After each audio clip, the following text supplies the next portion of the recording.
If you lack confidence, you can be easily controlled and manipulated.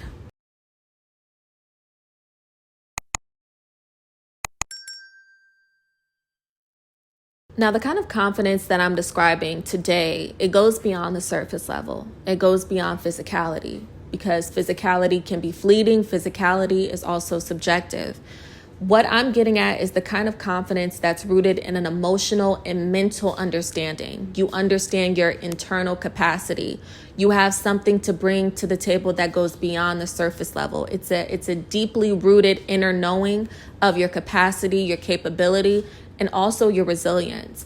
And it's so important to never give away your confidence. And ironically enough, since it's Sunday, there's a scripture, and I believe it's Hebrews 10:35, and it states, "Don't throw away your confidence, for it will be richly rewarded." And a lot of people try to inflate confidence and arrogance as the same thing. And mainly the type of people who do this are individuals who are interested in diminishing your sense of self-worth, self-esteem, and confidence, because they're trying to entail some kind of manipulation or control over you. In fact, if you pay attention, individuals who are so obsessed with breaking another person's confidence down unwarranted. So this is completely different from someone acting out of arrogance, right? Because when someone acts out of arrogance, it's naturally off-putting to other people. Because if someone's acting out of arrogance, they typically have a tendency, whether they're doing it consciously or subconsciously, they have a tendency to talk down or talk at other people in a demeaning or a disregarding manner. However, when someone is just confident in themselves and who they are, and they're not easily swayed by other people's negative opinions of them, the only people who are uncomfortable with that level of confidence in another person is someone who is trying to control people. And what actually inspired me to make this video today is my most recent YouTube live that I did. I believe it was this past Friday.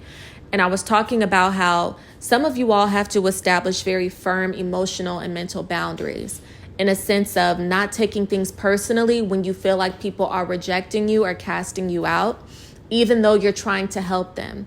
Because some people, their mentality is so skewed and warped, their perception, their insight is blocked because they've been exposed to toxicity so long that they're actually operating from a sense of Stockholm syndrome. They have developed an unhealthy and a toxic enmeshment with the person who is inflicting some kind of emotional and or mental abuse over them. And I stated in that live that there are going to be situations where you're coming into an environment and your light is actually meant to be an inspiration to lead by example, to lead people into walking in their own light and walking in their fullest capacity. But because they're so enmeshed with abuse, they've normalized it and they've become desensitized to a healthy interaction or a healthy relationship. And instead, they've normalized toxicity. They've normalized the emotional and mental abuse. So they're going to continue to stay trauma bonded to the person who is inflicting the abuse, while simultaneously rejecting and pushing away people who are actually coming in to try to lead them into a healthier situation or connection. And I've furthermore stated in that live, this is why it's so important to not take those types of interactions personally, and you don't allow it to make you become jaded or cynical. And better yet, for the topic at hand today, you don't allow it to take a jab at your sense of confidence and self-esteem. And another thing that I wanted to note in this video was this, because someone asked a great question in one of my most recent lives, asking why certain people in a professional setting specifically, why people who are underperforming or they're not as qualified get promotions and get certain opportunities versus people who are seemingly overqualified. It's like they can't move up the professional ladder. And this can be better understood by grasping this concept. A lot of the time, people will strategically co-sign and promote those who they do not feel intimidated by. Also, the flip side of the same token is they will intentionally invalidate the person who is qualified to get them to second guess their worth and their contributions.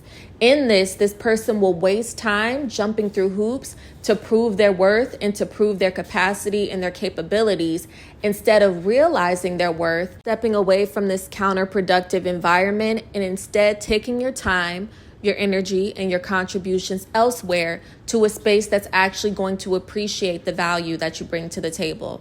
Another thing that I noted was this, because I recently did a live, and I love when you guys share you all's personal experience, because this is how we build upon, commentary and connect with one another and continue to just establish this beautiful community. But nevertheless, someone has stated something and it made the light bulb in my head go off. But they talked about how there was an instance where they were in a meeting and they specifically asked a question, and other people in the meeting went completely silent. Like no one even answered the question. And they said that they decided to leave. And I told them that they did an amazing job. Because a lot of the time, especially when you're new to an environment, when you're acclimating yourself to an environment, and this is big in a professional context, what you don't realize is happening when people are kind of slowly but surely disrespecting you, overlooking you, disregarding you, is they're actually conditioning you to play the scapegoat role in a professional setting. They're conditioning you, they're testing your boundaries to see if you are going to tolerate the disrespect. And the more you tolerate it, this is why I strongly encourage you guys to do as this young lady did. The longer you tolerate it, the worse the treatment is actually going to get. Instead, you have to nip it in the bud, either by being direct, because realistically, people may not have the luxury of just up and moving on to another opportunity. Or, as I've stated before, some of you all come to the conclusion that what you're working with right now is in your best interest. It just works best for you in comparison to maybe some other opportunities. That's perfectly fine. But how you deal with these types of tests, because really people are testing you. They're testing your boundaries. They're testing your tolerance. Is you nip it in the bud sooner rather than later. And even as I stated before, if you aren't able to up and leave this position like this young lady did, even though I strongly encourage it, because I believe in this notion, I also stated this in my most recent live, that if you are dealing with anyone who is disrespectful, especially when we're talking about the workplace, the professional setting, you have to understand that this isn't happenstance. This isn't by chance. This is intentional. Anyone who is in a position of power, who is in a leadership position, they are very strategic and intentional about how they run their ship. So someone who runs their ship and they base, the foundation off of teamwork, collaboration, and respect, they intentionally communicate to their subordinates, to their colleagues, to their peers in a way that is mutually respectful, that is considerate, that is professional. Now, someone who has intentions to run a tight ship, for lack of better words, to run a ship that is placing an importance on how they feel and what they want to do, while subordinates are essentially tossed to the side, disrespected and disregarded, the way that they communicate with their colleagues, with their coworkers, with people who are working up under them, is they communicate in a demeaning, a disregarding, and a disrespectful manner. So even if you can't leave like this lady did, even though I strongly encourage you to, you have to nip the disrespect in the bud. And you nipping this disrespect in the bud could be direct communication, you calling it out, or it could be through you simply departing from that environment or that connection. And as I've stated before, these types of interactions are actually a test of your boundaries and your tolerance. And if you're not careful, these people will interpret you allowing these types of interactions to go away without any consequence. They're interpreting it as your compliance. And if you keep complying to their disrespect, they are going to try to entail some kind of control over you. And to describe how this happens, especially in a professional context, I'm going to read from an excerpt in this book. Compliance to Control Pipeline. Compliance is often presented as a virtue, even reinforced with rewards. Yet, compliance can be a subtle form of grooming for control. When one submits to another's control, consciously or not, they ultimately compromise their autonomy. Another reason why walking in confidence, regarding your personal life decisions that you make, and refusing to allow people to entail any kind of manipulation or control over you. The reason why this is so important is because when it's all said and done, when things go wrong in your life, you will always be held accountable for it.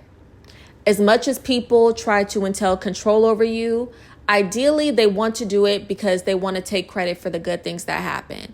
Or if they're trying to sabotage you, it's because they want to put themselves in a better position. But when you have to take inventory of things that go wrong in your life, even someone who gave you bad advice intentionally, or maybe it was unintentional, even if you took heed to their instructions, they are still going to shift the responsibility onto you when things go left.